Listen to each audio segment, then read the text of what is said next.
Bonjour, Dimitri, Crypto Paradise Consulting. Ah voilà, on est le mardi 17 mars. Donc aujourd'hui, impossible de ne pas parler de la crise du coronavirus. Alors déjà, sachez que à l'île Maurice, à ce jour, toujours pas un seul cas. Toute l'Europe est quasiment entièrement en confinement. C'est assez hallucinant. Donc évidemment, tout le monde se demande si on nous raconte des conneries ici.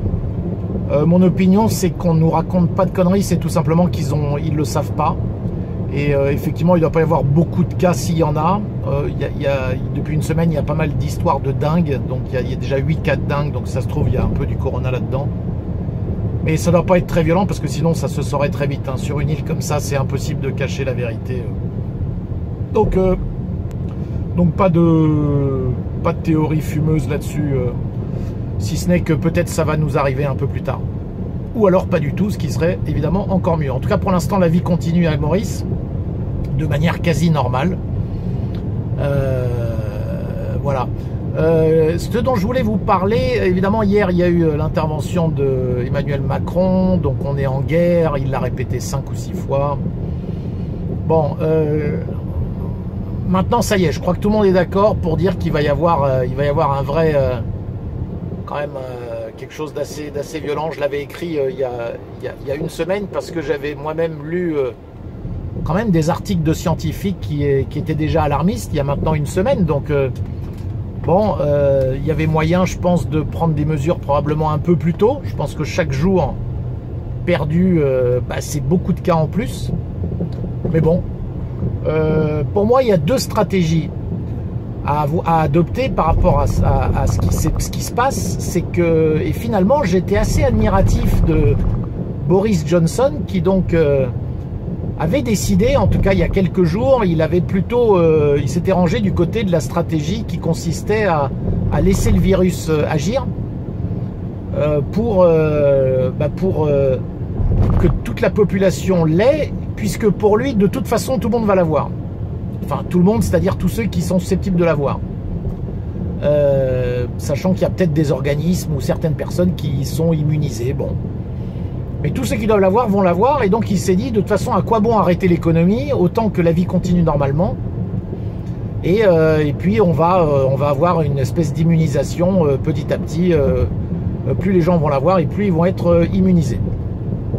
À mon avis, c'était pas du tout un mauvais calcul. Alors, je sais que tout le monde, et beaucoup de gens même en Angleterre, lui jettent la pierre. D'ailleurs, maintenant, il est en train de faire plutôt machine arrière.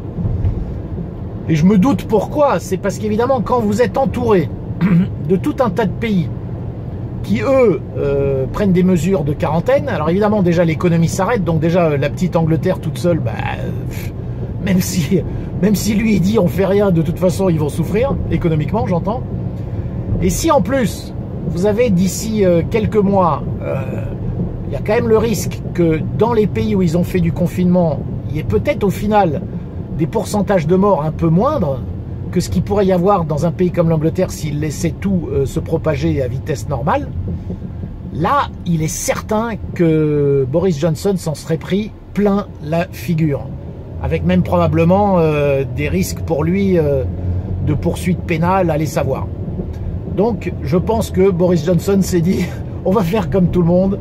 Et ça vous en dit long d'ailleurs, hein, sur le fait que c'est difficile d'avoir raison contre tout le monde. Parce que parfois, peut-être vous avez raison contre tout le monde, mais c'est très compliqué de le dire, de le clamer et surtout de l'appliquer. Bon voilà, ça c'était pour l'histoire de l'Angleterre. Je voulais aussi vous dire que j'ai lu un article, pas plus tard que ce matin, qui sortait de chez Goldman Sachs et qui disait... qu'en gros, les conséquences du corona, oui, 150 millions d'Américains vont être touchés. Bon, c'est exactement ce qui était dans l'article donc qui paraissait il y a une semaine sur mon blog. En Allemagne, 70% des Allemands vont être touchés. C'est exactement ce que Merkel a dit il y a la semaine dernière et que on m'a dit mais non, c'est exagéré. Bon, maintenant c'est clair. Donc il y aura effectivement beaucoup de morts. Donc sur l'aspect scientifique, médical, je dirais, leur article, voilà, maintenant ils constatent juste les choses. En revanche, là où j'ai halluciné, c'est que leur conclusion, c'est que les marchés vont être à nouveau au plus haut à la fin de l'année 2020 et il n'y a aucun risque systémique pour l'économie. Et alors là, je reste pantois. C'est-à-dire que, en gros, ils veulent nous faire croire qu'il y aura, bon, c'est sûr qu'il y aura à peu près, en Europe et aux États-Unis, la plupart des boîtes vont être en faillite. La quasi-totalité des boîtes vont être en faillite. Le seul moyen d'éviter la faillite, c'est exactement ce que va faire Macron et ce que vont faire les Américains, et ce que va faire l'Europe, c'est donc de laisser filer les déficits de manière monstrueuse et donc de faire prendre en charge par la collectivité toutes les charges des entreprises, histoire qu'elles évitent la faillite. Hein, Macron a annoncé hier que les loyers seraient payés par l'État, enfin. Donc on se demande vraiment avec quel argent, donc on sait très bien qu'il n'y a pas l'argent, donc ça va être la dette. La dette, ça va donc être la planche à billets, et on vient me dire, et vous croyez que tout ça, c'est pas un risque systémique? C'est exceptionnel, exceptionnel. La conclusion de cet article, je l'ai trouvé exceptionnelle. Donc évidemment qu'il y a un risque systémique, et évidemment, alors il y a des chances que les marchés financiers pètent à la hausse à la fin 2020, pourquoi pas, après des injections de malades des banques centrales, et peut-être qu'on va partir à des niveaux d'endettement jamais vus, et que finalement le jeu va repartir pour un tour. Ça c'est possible, mais qu'on ne vienne pas dire qu'il n'y a pas de risque systémique, même si on repart pour un tour, même si les marchés repartent à la hausse. Le risque, il ne fait que grandir, et ça voudra dire que la prochaine crise va être encore plus violente. Et on va y aller comme ça, je veux dire, année après année. Bah alors là, ça a duré 12 ans entre 2008 et 2020. La prochaine, je ne sais pas quand elle aurait lieu. Sinon, c'est tout de suite. Sinon, c'est tout de suite. C'est-à-dire que tout ce qu'ils vont faire va servir à rien, et ça va partir en sucette directe. Donc je veux dire, quoi qu'on regarde, la façon dont on regarde les choses, le système, il est déjà mort. Il est déjà mort, le système financier, il est mort, le système monétaire, il est mort.